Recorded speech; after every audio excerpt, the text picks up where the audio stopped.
বড় অঘটনের সাক্ষী হলো টি-20 বিশ্বকাপ। আফগানিস্তান হারিয়ে দিয়েছে অস্ট্রেলিয়াকে।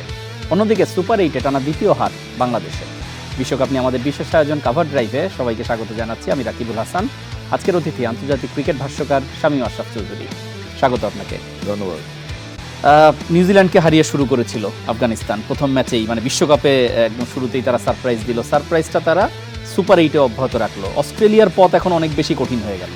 অবশ্যই কঠিন হয়ে গেল, আর আমি সারপ্রাইজ না। আফগানিস্তান যেটা করে যাচ্ছে এবং ইটস বিকামিং এ হ্যাবিট, যেই অভ্যাসটা বড় বড় দলগুলোর জন্য সত্যি একটা চিন্তার বিষয় হয়ে দাঁড়িয়েছে। আফগানিস্তান যে এই ফর্মেটে কত শক্তিশালী, প্রায়শই তারা এটা দেখায়। অস্ট্রেলিয়া, নিউজিল্যান্ড, অন্যান্য দলকে হারানো সক্ষমতা তাদের আছে ইন ডিফারেন্ট কন্ডিশনস। প্রথম রাউন্ডে হয়তো বা বোলার ফ্রেন্ডলি ছিল, সেখানে বিভিন্ন ধরনের উইকেট। হ্যাঁ, বিভিন্ন ধরনের উইকেট। এখানে কিন্তু আজকে গতকালের ম্যাচটা যদিও একটু চাকি উইকেট ছিল, আজকেরই বলা যেতে পারে। তো সবকিছু মিলিয়ে আমার মনে হয় যে ওভারঅল তাদের অ্যাপ্রোচটা, কেয়ার ফ্রি অ্যাটিটিউড একটা আফগানিস্তানের আছে। দু তিনটা কারণ, সেটা হলো যে তাদের কোনো প্রেশার সিচুয়েশন তারা ফিল করে না। They are out to play their best cricket. নিজেদের বেস্টটা দেওয়ার জন্য তাদের একটা এক্সট্রাঅর্ডিনারি, আমার মনে হয় ভেতর থেকে তাদের সদিচ্ছা আছে যে আমরা ভালো করব।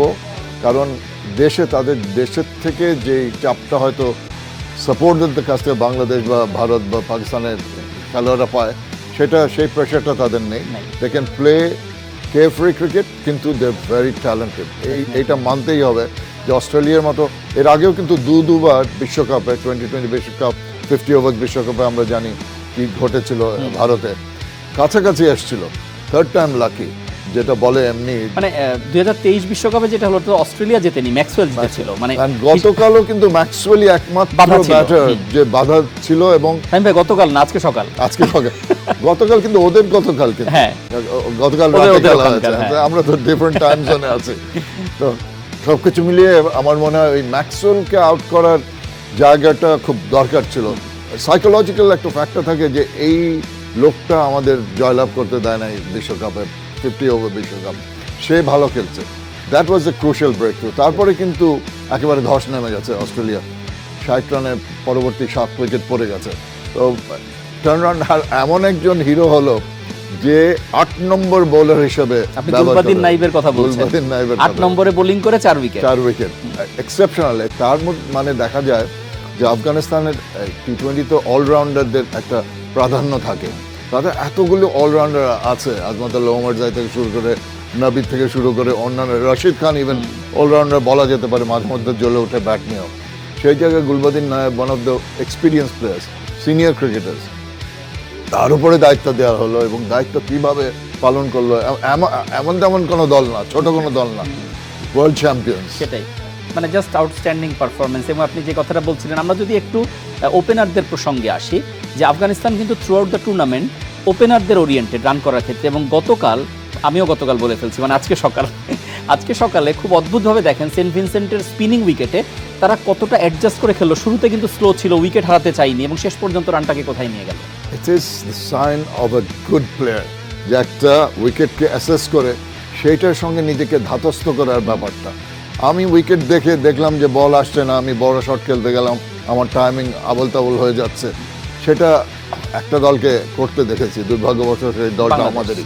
হ্যাঁ, কিন্তু এই জায়গায় এরা কিন্তু তৃতীয় 100 রান পার্টনারশিপ ওপেনিং, এটা কিন্তু বড় কোনো দলও করেনি। তো সেই জায়গায় উইকেটটাকে বুঝে তারপরে আমি বারবারই বলি, অফ এয়ারও বলছিলাম যে 120 বলস বাংলাদেশ বা অন্যান্য কিছু কিছু দল মনে করে খুব অল্প সময়, কিন্তু এইখানেও যে ধৈর্য ধরে খেলার, সিলেক্টিভ শট মেকিং, এবং সবচেয়ে বড় হয় কি, ওইভাবে খেললে বোলারও ফ্রাস্ট্রেটেড হয়ে যায়। তখন ইউ টেক দ্য অপরচুনিটি। আমি অ্যাডভান্টেজটা পেয়ে গেছি বোলারদের কাছ থেকে। বোলারও ফ্রাস্ট্রেটেড হয়ে আবল তাবল বল করা শুরু করে উইকেট পাওয়ার জন্য, তখন you take the chance. Exactly that's what they have done. Exactly. আমরা একটু বেশি প্রশংসা করলে গুরবাজকে করতে হবে, এই কারণে যে দেখেন উনি কিন্তু ফ্লুয়েন্ট স্ট্রোক মেকার, মানে তার যে ক্যারেক্টার, অথচ তিনি যখন অ্যাডজাস্ট করে খেলেন এবং তিনি বুঝতে পারছেন দলের ডিমান্ডটা কি। Absolutely, very good point. আমার পাওয়ার হিটিং অ্যাবিলিটি থাকলেই যে আমি প্রতি বল মারতে যাব সেটা না। এটাই বলছিলাম যে তাদের, when you think back to Afghanistan cricket, তাদের আপব্রিঙ্গিং এর কথা, তাদের যে সোসাইটি, তাদের যে ডোমেস্টিক স্ট্রাকচার, সেখানে কিন্তু এই সুযোগগুলি হওয়া সুযোগ না, কেন লং ভার্সন ক্রিকেট ভার্চুয়ালি হয় না যেখানে মেন্টাল রেজিলিয়েন্সটা বিল্ড আপ করে, কিন্তু এরা এত ইন্টেলিজেন্স অ্যাপ্লাই করে। আমি really my hats off to them. ওই গুরবাজের কথা ইন পার্টিকুলার, সে কিন্তু 2 ম্যাচ আগে পর্যন্ত হায়েস্ট স্কোরার ছিল, মাঝখানে 2টো ম্যাচ খারাপ গেছে, আবার ব্যাক করলো। Realisation against Australia, realise on a difficult wicket যে আমি কিন্তু আমার ন্যাচারাল গেমে যদি যাই আমি ধরা খাবো। So he paced his innings, সাপোর্টটা পেয়েছে জাদরানের কাছ থেকে, এবং দুজনে মিলে যেটা তারা করে এসছে এর আগেও 2বার। আপনি একই সঙ্গে জাদরানের নামও বলে ফেললেন, তারা দুজনেই দারুণ রোল প্লে করছেন, রানে বল অলমোস্ট 48 বলে 51 করেছেন, কিন্তু ওই যে সেন্ট ভিনসেন্টের উইকেটে এটা কিন্তু খুবই ট্রিকি রান, এবং সেটাই শেষ পর্যন্ত জয়ে কত বড় হেল্প করলো। ফাউন্ডেশন যখন শক্ত হয়ে যায় তখন কিন্তু স্কোপটা হয়। যদিও আই ফিল যে ওরা একটু ডিসঅ্যাপয়েন্টেড হবে,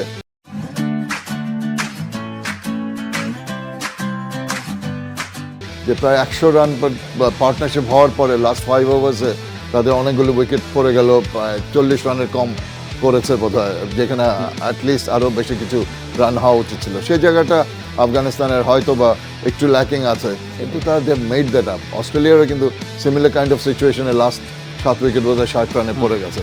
তো যদি আমার ব্যাটাররা কাজটা করে দেয়, বোলাররা উজ্জীবিত হয়, ফিল্ডাররা উজ্জীবিত হয়, এবং বোলাররা উজ্জীবিত হয়ে ইভেন গুলবাদিন নায়েবের মতো যে বোলার রেগুলারলি হয়তো সাকসেস না আসে, 8 নম্বর বোলার ইউজ করে রশিদ খান, নবী, নূর আহমেদের মতো বোলার থাকতে একজন অলরাউন্ডার আসল কাজটা করে দিয়েছে। শোস দ্য ডেপথ, কত দূর পর্যন্ত তাদের বোলিং স্ট্রেংথ। স্কোর কার্ডে তাকান, 1 নম্বর বোলার যিনি, তিনি 3 উইকেট নিয়েছেন, দুর্দান্ত বল করছেন বিশাল নাভিনুল হক, এবং 8 নম্বর বোলার 4 উইকেট নিয়েছেন। মানে দারুণ দেখাচ্ছে যদি স্কোর কার্ডটা দেখেন, শুরুতে 3, শেষে 4। ওটা তো দারুণ দেখাচ্ছে, কিন্তু এই উইকেটগুলি নেওয়ার কথা আজমাতুল্লাহ ওমরজাই, যে হায়েস্ট উইকেট টেকার, এবং রশিদ খান। ওই দুইজন যখন উইকেট নিচ্ছে, দেয়ার 2 আদার প্লেয়ার্স। নাভিনুল হক কিন্তু খুব ভালো যে এর আগে করেছে তা না, খুব বেশি উইকেট পায়নি, কিন্তু যেদিন প্রয়োজন সেদিন যখন এই ধরনের খেলোয়াড় পাওয়া যায়, তার চেয়ে একটা দল আর কি আশা করতে পারে। সেটাই সত্যি কথা বলতে, অস্ট্রেলিয়া যদি জিততো তাহলে অনুষ্ঠানটা শুরুতে আমরা বাংলাদেশ নিয়ে কথা বলতাম, প্ল্যানটা সেরকমই ছিল। কিন্তু এখন দেখেন আমাদের কথা বলতে হচ্ছে আগে আফগানিস্তান নিয়ে, এবং আফগানিস্তান যেটা খেলেছে সেটার আসলে প্রশংসা কমই করতে। এখন এই আফগানিস্তানই কিন্তু 25 তারিখ মঙ্গলবার সকালে বাংলাদেশের প্রতিপক্ষ, যেখানে অবশ্যই বাংলাদেশের জন্য এখন আফগানিস্তানও অনেক বড় টেনশন, এবং আফগানিস্তান এর মধ্যেই কিন্তু সেমির সুবাস পাচ্ছে বলতে গেলে, এবং যেভাবে তারা সেই সুবাসটা পেয়েছে, all credit to their performance, সোজা কথা। এবং এমন একটা জায়গায় তারা জয়লাভটা করেছে, তাদের তো এখন কনফিডেন্স লেভেল একেবারে তুঙ্গে থাকবে। এবারে যাদের সঙ্গে তারা খেলবে, আমাদের দল, তাদের কনফিডেন্স লেভেল একেবারে নিচে। তো সেই জায়গা থেকে ক্রিকেট তো আমরা সবসময় বলি ইটস এ মাইন্ড গেম। যখন your mind does not allow your body to perform, যখন মানসিক চাপের কারণে শারীরিক সক্ষমতাটা কমতি হয়ে যায়, তখন কিন্তু বেস্ট ক্রিকেট খেলা খুব কঠিন হয়ে যায়, এবং সেই পর্যায়ে আমরা চলে এসেছি। আমি একটু বাংলাদেশ প্রসঙ্গেই সুইচ করি। গতকাল সাকিব আল হাসান একটা অনেক বড় সাফল্যের ভাগিদার হয়েছেন, টি-20 ওয়ার্ল্ড কাপে 50তম উইকেট, যেটা প্রথম বোলার। কিন্তু দেখেন এরকম একটা উৎসবের কোনো সেলিব্রেশনের সুযোগ নেই, কারণ সাকিব নিজেও ম্লান, বাংলাদেশও যেটা খেলেছে সেটাও পুরোপুরি ম্লান। কিন্তু তার আগে প্রায় 30 রান দিয়ে দিয়েছিল, একটা উইকেট পেয়েছে, হয়তো একটা বড় শট খেলতে যে একটা উইকেট, একটা মাইলস্টোন পেয়েছে, ফাইন। সাকিব অনেক মাইলস্টোন নামের পাশে আছে, এবং আরেকটা পেয়েছে, ভালো কথা। কিন্তু ওভারঅল তার কথাবার্তা, তার ফোকাসের ব্যাপারে যদি চিন্তা করি, আগে সাকিব যদি এক ডিপার্টমেন্টে ভালো না করতো, তাহলে আরেকটা ডিপার্টমেন্ট দিয়ে পুষিয়ে দিত। এখন বোলিং ব্যাটিং দুটাতেই একেবারে ম্লান। তো সব কিছু মিলিয়ে সাকিবের যে উদ্বুদ্ধ করার ব্যাপারটা দলের অন্যদেরকে, সেটা অনেকেই কথা বলে থাকে জুনিয়র ক্রিকেটাররা, যে তার সাকিবকে দেখে তারা উদ্বুদ্ধ হয়েছে। সেই যখন যার দিকে তাকে, সেই যখন এতটা মলিন, তখন বাকিগুলোর উপর কি হচ্ছে সেটা আমরা বুঝতেই পারছি। কিন্তু আমার মনে হয় এই জায়গা থেকে সরে আসা উচিত। আমার ইন্ডিভিজুয়াল ক্যাপাসিটি দিয়ে, আমার টেকনিক্স দিয়ে, আমার স্কিলসেস দিয়ে আমি যেটা খেলার খেলবো। হ্যাঁ, উজ্জীবিত করার জন্য কিছু কিছু ছোট্ট ছোট ঘটনা একটা ম্যাচে থাকে, বাংলাদেশের জন্য দুর্ভাগ্যবশত ঘটেনি। কিন্তু আই জাস্ট ফিল যে এত নিম্নমান বলবো না, আনএক্সপেক্টেডলি লোয়ার দ্যান ইউজুয়াল খেলছে বাংলাদেশ। যদি আমরা ইন্ডিভিজুয়াল প্লেয়ার্স ধরি, তাদের ক্যাপাসিটি, ক্যাপাবিলিটি এত খারাপ হওয়ার কথা না। তো হচ্ছেটা কেন, এটা কিন্তু ইন ডেপথ দেখতে হবে। মানসিক অ্যাটিটিউড, বডি ল্যাঙ্গুয়েজে বোঝা যাচ্ছে যে সবাই মনে হয় যে দায়সারাভাবে খেলে যাচ্ছে। পাসিং দেয়ার টাইম এরকম একটা অ্যাটিটিউড। অ্যান্ড শট সিলেকশনেও কেন যেন মনে হচ্ছে একটা 6 মারার পরে আরেকটা 6 কি মারতেই হবে, একটা 4 মারার পর পরবর্তী বল গুণগত মান দেখে পরবর্তী বলে যে আউট হয়ে যাচ্ছে। শারীরিক সক্ষমতার দিক থেকে পাওয়ার হিটার্স বলতে তাওহিদ হৃদয় মোটামুটি ছিল, তাও গত 3 ম্যাচে সে পারফর্ম করতে পারে, একইভাবে আউট হচ্ছে বারবার, একইভাবে আউট হচ্ছে। তো সেই জায়গাগুলো অ্যাড্রেস করতে হবে এবং এই ফরম্যাটটা অলওয়েজ আওয়ার উইকেস্ট ফরম্যাট। আমার মনে হয় খেলোয়াড়রা সুপার 8 পর্যন্ত পৌঁছে গিয়েই মনে করেছে যে we have done hour job, but that should not be the attitude. In fact যদি সত্যিকার অর্থে বলতে হয় যে সুপার 8-এ ওঠার জন্য যুক্তরাষ্ট্রের উইকেটই অনেক রোল প্লে করেছে। এই ওয়ার্ল্ড কাপটা যদি শুধু ওয়েস্ট ইন্ডিজের মাটিতে হতো এটা ডিফারেন্ট গল্প হতে পারতো। কেন বলছি এই কথাটা দেখেন, যেখানে মুস্তাফিজ ছিলেন একদম টপে, তিনি গত 2 ম্যাচ যে হারে রান দিয়েছেন, আপনি গতকালের ম্যাচে যদি দেখেন 4 ওভারে 48 রান দিয়েছেন, 4-12 48, 12 করে দিয়েছেন এক ওভারে। ফলে বাংলাদেশের স্ট্রেংথের জায়গাগুলো ওই যে উইকেট নির্ভর ছিল, যেখানে আমাদের টপ অর্ডাররা অজুহাত পেয়েছেন যে কেউ ভালো করছে না, সেটা অজুহাত ছিল এবং বোলাররা ফাটিয়ে ফেলেছেন সোজা কথা। এটা কিন্তু বাংলাদেশের উইকেটও হয়, আমাদের নিজেদের উইকেট। অস্ট্রেলিয়াকে আমরা 4টা ম্যাচে হারিয়েছি, নিউজিল্যান্ডকে হারিয়েছে, সিরিজ জয়লাভ করছে, gives a completely wrong impression. T20 কিন্তু এই মাঠগুলো যেগুলোতে ওয়েস্ট ইন্ডিজে খেলা হচ্ছে, এই ধরনের মাঠেই পুরো পৃথিবীতেই ধরতে গেলে এই ধরনের মাঠ এক্সপেক্টেড। হঠাৎ করে ইউএস এর ব্যাপারটা একটু আমাদের না, এখন কথা হচ্ছে যে অন্যান্য দলরা তো ওখানে খেলেছে, তা আমরা জিতেছি বিধায় আমরা ওদের চেয়ে বেটার খেলেছি। তো that is a plus point. কালকের ম্যাচের একটা বিষয় একটু আলাপ করতে চাই, পরিকল্পনা নিয়ে তো অনেক কথা হচ্ছে। আপনি যদি 11 সিলেকশনটা দেখেন, টস জিতে ফিল্ডিং নেওয়া, এই কারণে বলছি দুটো যদি সমান সমান ক্যাপাবিলিটির দল হয় তখন কিন্তু অনেকেই চেস করতে চায় টি20-তে। কিন্তু বাংলাদেশের জেতার ফর্মুলা কি আপনি সেটা মনে করেন? না, বাংলাদেশের জেতার ফর্মুলাটা তো না, সার্ভাইভালের ফর্মুলাটা হয়ে দাঁড়িয়েছে যে আমরা ভীতি কাজ করছে, just the fear of batting first. Batting first করে তো কিছু করতে পারে না, এ পর্যন্ত কেউই কিছু করতে পারে না, টপ অর্ডার ফেলিয়ার। এই কারণে যখন দেখলাম আমি এমন একটা উইকেট যেখানে মোটামুটি ব্যাটিং ফ্রেন্ডলি ভারতের বিরুদ্ধে, সেইখানে আমি টসে জয়লাভ করার অ্যাডভান্টেজটা না ব্যাটিং ফার্স্ট, সেটা করার সাহসও পেলাম না। মানে যদি কোনোভাবে 170 180 কিছু একটা করা যেত তাহলে কিন্তু উল্টো ঘটনাটা ঘটার মানে সম্ভাবনা ছিল। কিন্তু আমার তো ওই মানসিক যে স্ট্রেংথটা দরকার, যে কনফিডেন্স লেভেলটা দরকার, সেটা নাই বিধায় দল বাধ্য হয়েছে বোলিং করার জন্য। এবং ফার্স্ট 2 ওভার্স 2জন স্পিনার দিয়ে ওপেন করা, একজন স্পিনার আমি মানি যে একজন স্পিনার একজন পেস বোলার, 2জন স্পিনার দিয়ে ওপেন করে immediately you giving the advantage to the opposition. Taskin Ahmed ভালো বল করছে, ইনফর্ম, তাকে সরিয়ে অন্য একজন খেলোয়াড়কে আনা, সব কিছু মিলিয়ে আমার কেন যেন মনে হচ্ছে ইন্ডিয়ার সঙ্গে প্ল্যানিংটা তো ইনিশিয়ালি মাঠে নামার আগেই দল সিলেকশনে একটু ঘাটতি ছিল এবং টসে জয়লাভ করার পরেও ডিসিশন মেকিংটা ভুল ছিল। সেজন্যই বলতে হয় আসলে এই কেমন পরিকল্পনা। আপনি যে স্পিনারদের দিয়ে শুরু করার কথা বললেন, যে 11 যে সিদ্ধান্ত, খুবই আসলে হতাশাজনক। বাংলাদেশের আরেকটা আপনি যে বলেন মনের বাঘে যে খেয়ে যায়, বিষয়টা তো এরকম হয় বাংলাদেশের রিস্ট স্পিনারদের ভালো খেলে না, এটা কিন্তু অনেক আগের থেকেই ছিল। সেই কিন্তু আপনি দেখেন কুলদীপ যাদব, তিনি রোল প্লে করলেন, 3 উইকেট নিলেন এবং ধসিয়ে দেওয়ার, বাংলাদেশের যে ধসিয়ে দেওয়ার কাজটা তিনি মূলত রোল প্লে করলেন। বাংলাদেশ রিস্ট স্পিনারদের ভালো খেলে না কারণ ডোমেস্টিক লেভেলে ভার্চুয়ালি এখন সেই রিশাদ একজন পাওয়া গেছে, বহু বছর ধরে রিস্ট স্পিনার্স খোঁজা হচ্ছে, তাদের পাওয়া যাচ্ছে না। কোয়ালিটি লেগ স্পিনার্সের বিরুদ্ধে যদি আমি ডোমেস্টিকলি খেলি, বিপিএলে খেলি, অন্যান্য জায়গায় খেলি, তাহলে কিন্তু আমরা অভ্যাসে পরিণত হয় টু নেগোশিয়েট দেম। সেই সুযোগটা বাংলাদেশ খেলোয়াড়দের একটু কম আছে। তারপরেও ওই রিস্ট স্পিনারদের তো 3 রকম বল করতে পারে। তো আমাদের কুলদীপ হলো লেফট আর্ম চায়নাম্যান, যেটা চায়নাম্যান, হ্যাঁ পলিটিক্যালি নট কারেক্ট, আজকাল চায়নাম্যান ব্যবহার করে না, বাট ওই জায়গায় ঘাটতি। রিলিজ পয়েন্টে রশিদ খান তো অর্থোডক্স ডানহাতে, কিন্তু তার খুব স্লাইট ভেরিয়েশনস আছে রিলিজ পয়েন্টে।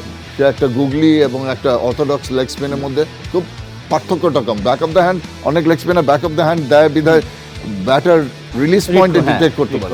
তার মধ্যে আবার flipper, the one that goes with the arm. তো সব কিছু মিলিয়ে রিস্ট স্পিনারদের কিন্তু শুধু বাংলাদেশি ব্যাটাররা না, রিস্ট স্পিনারদের মোকাবেলা করতে একটু সময় নেয়।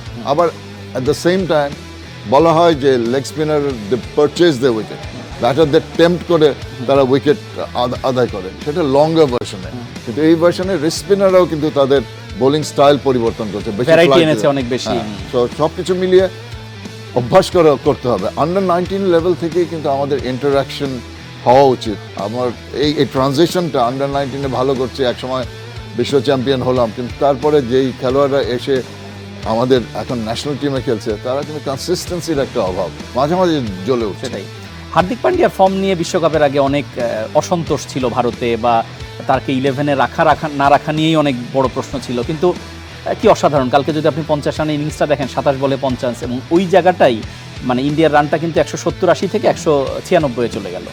হার্দিক পান্ডিয়ার ওই প্রবলেমটা হয়েছিল যখন মুম্বাই ইন্ডিয়ান্সে তাকে অধিনায়ক করে রোহিত শর্মার জায়গায় করা হলো, তখন তার পারফরমেন্স ভালো হলো না, কিছু কারণে হতে পারে। কিন্তু যারা থিঙ্ক ট্যাঙ্ক ইন্ডিয়া তারা বুঝতে পারে যে কোথায় আসল মানে ট্যালেন্ট লুকিয়ে আছে। হার্দিক পান্ডিয়া একটা টুর্নামেন্ট খারাপ যেতেই পারে, কিন্তু তার ইনহেরেন্ট ক্যারেক্টার, সে যে করতে পারে সেই কনফিডেন্সটা ছিল সিলেক্টরদের, সেই কারণে তাকে নিয়ে এসেছে। Look at the rapport. এখন রোহিত শর্মা হার্দিক পান্ডিয়ার সেলিব্রেশন দেখলে কিন্তু বোঝা যায় যে ওই জিনিস যাও ঘটেছিল কারো ব্যাক অফ দ্য মাইন্ডে নেই, কারো এগুলো ভারতের জন্য খেলছি, ইন্ডিয়ার জন্য খেলছি, আইল গিভ মাই বেস্ট। আর এইসব ট্যালেন্টেড খেলোয়াড়দের কিন্তু একটা শর্ট পিরিয়ড অফ টাইম যেতে পারে যখন একটা খারাপ সময় যায়, but because the genuine players তারা সবসময় জ্বলে ওঠে। বাংলাদেশ ক্যাপ্টেনের কথা যদি বলতে হয়, 41 রানের ইনিংস আগের ম্যাচে যখন খেললেন তাতে স্বস্তি আসলো, এখন স্বস্তিতেই থেকে গেল 40 রানে। মানে স্বস্তি বেড়ে যে একটা আনন্দ হবে সেটা কিন্তু আর হলো না, হচ্ছে না। 40 run seems to be 40-41 seems to be the top. মানে আমাদের অবস্থা দাঁড়িয়েছে আমরা 40 নিয়েই সন্তুষ্ট হতে হচ্ছে, এছাড়া উপায় থাকছে না। 40 নিয়ে আরো 3 জন 40 করলেই তো বাকিটা হয়ে যেত, একজন 40 করছে। It's a team game. ঠিক আছে, শান্তর manner in which he got out earlier সেটা একটু কোয়েশ্চেনেবল ছিল, কিন্তু এই আমরা 40 তো আবার বেশি বলে করে ফেলি, তাতে করে 3টা 40 হলে। আমি just coming to that point, 40 বল করতে হয়তো অন্য দলের একজনের 25 বল লাগে, আমাদের লাগে 42 বল, 42 বল 38 বল এরকম কিছু একটা লাগে। বল খেয়ে ফেলছে। 100 strike rate is low. Strike rate 150-এর উপরে না হলে, দুজন খেলোয়াড় 150-এর উপরে স্ট্রাইক রেট একটা দলের জন্য না করলে সাবস্ট্যান্সিয়াল রান হওয়ার কোনো সম্ভাবনা নেই।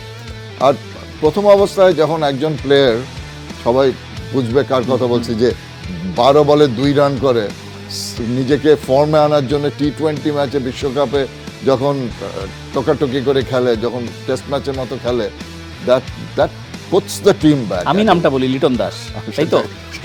মানে আমাদের যিনি, যার উপর সবচেয়ে প্রত্যাশা বেশি সলিড ব্যাটিং উইকেটে, তিনি যেভাবে একের পর এক হতাশ করছেন, এটা বিশাল একটা প্রশ্নবোধক চিহ্ন, অনেক বড় একটা চিন্তার বিষয়। কিন্তু এটা কিন্তু শুরু এখানেই না, আগে থেকেই মোটামুটি লিটনের অফ ফর্মের একটা কারণ হয়ে দাঁড়িয়েছে।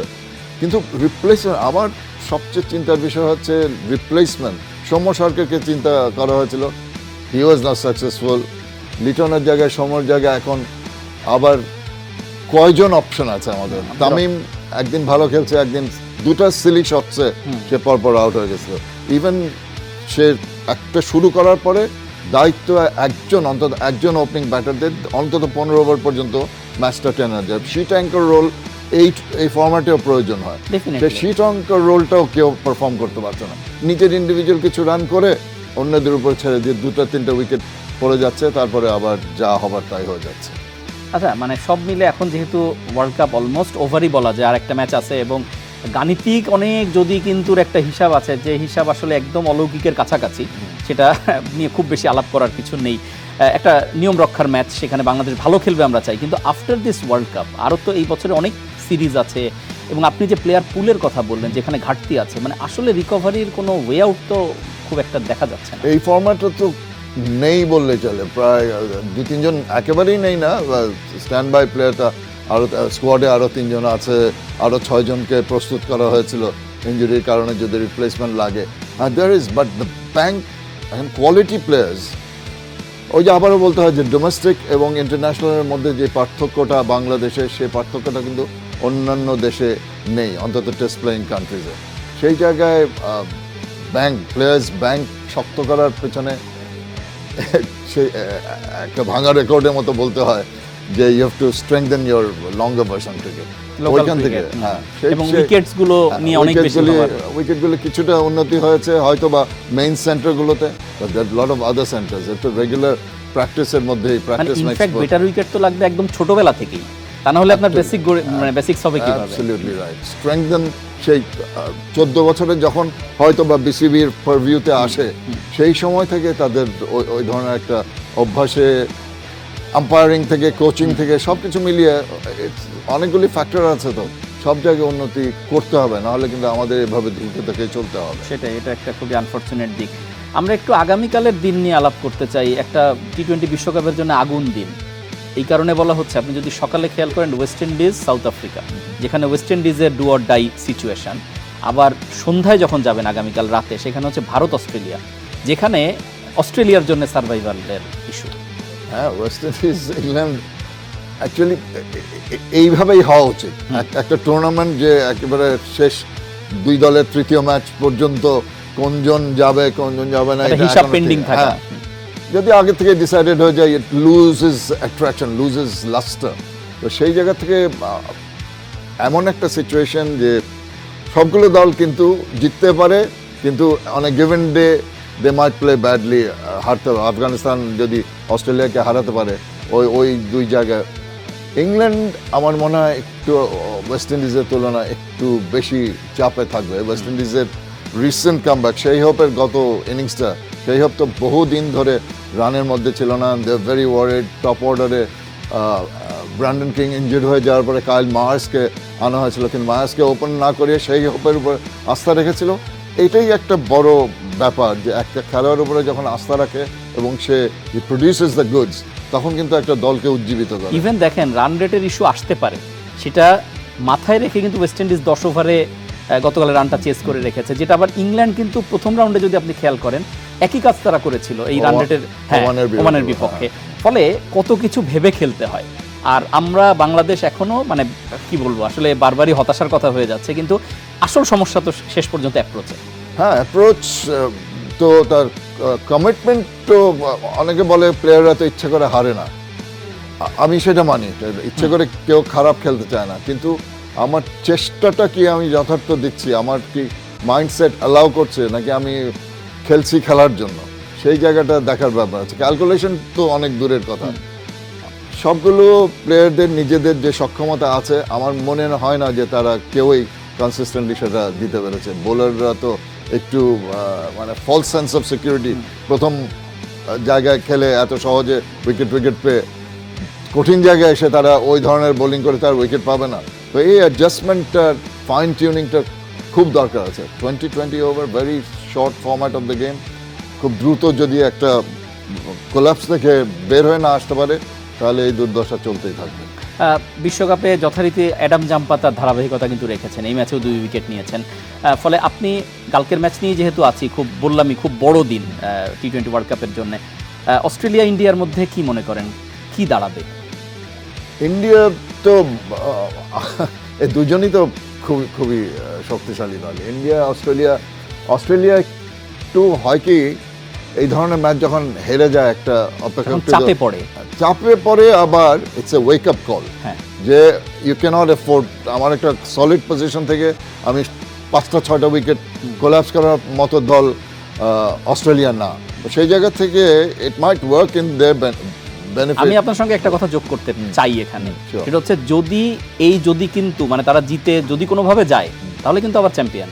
হ্যাঁ, মানে ওদের ইস্যুগুলো আছে তো, প্রথম আছে ধুকে যে ঠিক জায়গা মতো যে তারা চ্যাম্পিয়নশিপে নিয়ে যায়, এবং এটা স্বাভাবিক অস্ট্রেলিয়ার জন্য। ওয়েল অয়েল মেশিন, তারা কিন্তু নর্মালি কনসিস্টেন্টলি ভালো ক্রিকেট খেলে। যখন তাদের চেয়ে আরেকটা দল একটু ভালো খেলে তখন হারে। সাধারণত তারা উইনিং যে ট্রেন্ডটা তারা বজায় রাখে। বাট দুইটা খুব কনফিডেন্ট দল, দুইটা খুব শক্তিশালী দল, অনেকে অনেক কিছু এক্সপেক্ট করবে। আমার কাছে মনে হচ্ছে খুব বেশি হাই স্কোরিং ম্যাচ হবে না। কারণ দুটো দলই একটু হলেও মানসিক চাপে থাকবে, তাদের ন্যাচারাল গেমটা কি খেলতে পারবে কিনা সেটা একটু দেখার ব্যাপার। ওই যে ফুটবলে গোললেস ড্রর মতো ম্যাচ, মানে প্রত্যেকে থাকবে একটু ডিফেন্সিভ মুডে থেকে, যাতে কোনো অপরচুনিটি অপোজিশনকে না দেওয়া হয়। কারেক্ট অ্যাসেসমেন্ট, একদম ওইটাই হওয়ার সম্ভাবনা। ওইটাই হওয়ার সম্ভাবনা। আর সকালের যে ম্যাচের কথা বলছিলাম, আপনার প্রেডিকশন কি ওয়েস্ট ইন্ডিজ এবং তার মুখোমুখি ইংল্যান্ড? আমি ওয়েস্ট ইন্ডিজকে ডেফিনেটলি এগিয়ে রাখবো। তাদের এই যে হোম স্ট্রেচে যেভাবে তারা খেলছে, তাদের যে খেলোয়াড়গুলো রান করার দরকার যেভাবে করছে, সেই জায়গায় ইংল্যান্ড কিন্তু খুব গত ম্যাচ ছাড়া তার আগেও সুপার 8 ওঠার আগে তারা কিন্তু একটু ধুকে ধুকে উঠেছে। দে আর নট লুকিং, যে নামগুলো আছে সেই নামগুলো কিন্তু কার্যকরী ভূমিকা রাখছে না। ওয়েস্ট ইন্ডিজকে আমি এগিয়ে রাখছি। শামীম আশরাফ চৌধুরী, আপনাকে অসংখ্য ধন্যবাদ জানাচ্ছি আমাদের সঙ্গে যুক্ত হবার জন্য। ধন্যবাদ। দর্শক, এই ছিল কভার ড্রাইভের আজকের আয়োজন। দেখা হবে আগামীকাল ঠিক একই সময় নতুন আরেকজন অতিথিকে নিয়ে। সঙ্গেই থাকবেন ইন্ডিপেন্ডেন্ট টেলিভিশন।